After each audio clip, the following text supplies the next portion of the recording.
To SKS guy family. நம்ம இன்றைக்கி பார்க்க போகிறது தமிழ் பாடத்தில் பன்னிரு திருமுறைகள். அதை எந்த நூல்களில் யார் எழுதியிருக்காங்க அப்படின்னு பார்க்கலாம். முதல் 2, 3 ஃபஸ்ட்டு, செகண்டு, தேர்டு இந்த 3 திருமுறைகளும் தேவாரம் அப்படிங்கிற நூலில் இருக்குது. திருஞான சம்பந்தர் எழுதியிருக்காங்க. திருஞான சம்பந்தர் தேவாரம் முதல் 3 திருமுறைகள். 4, 5, 6 இந்த திருமுறைகள் தேவாரம் அப்படிங்கிற நூலில் தான் திருநாவுக்கரசர் எழுதியிருக்காங்க. தேவாரம் அப்படிங்கிற நூலில் திருநாவுக்கரசர் 4, 5, 6 அப்படிங்கிற திருமுறைகள் எழுதியிருக்காங்க. 7ஆம் திருமுறை இதுவும் தேவாரம் அப்படிங்கிற நூலில் சுந்தரர் எழுதியிருக்காங்க. இதை அடிக்கடி கேட்பாங்க.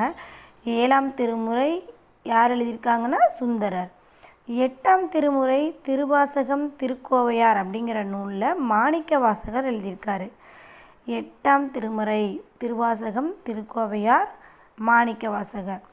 9ஆம் திருமுறை திருவிசைப்பா திருப்பல்லாண்டு. இது யார் எழுதியிருக்காங்கன்னா திருமாளிகை தேவர் உட்பட 9 புலவர்கள். திருமாளிகை தேவர் உட்பட 9 புலவர்கள். 9ஆம் திருமுறை.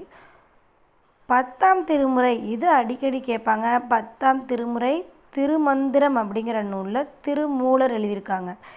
7ஆம் திருமுறையும் 10ஆம் திருமுறையும் அடிக்கடி வரும். 7ஆம் திருமுறை தேவாரம் சுந்தரர், 10ஆம் திருமுறை திருமந்திரம் திருமூலர். 11ஆம் திருமுறை பக்தி பாடல்கள். இது காரைக்கால் அம்மையார் உட்பட 12 புலவர்கள் பாடியிருக்காங்க, ஆசிரியர்கள்.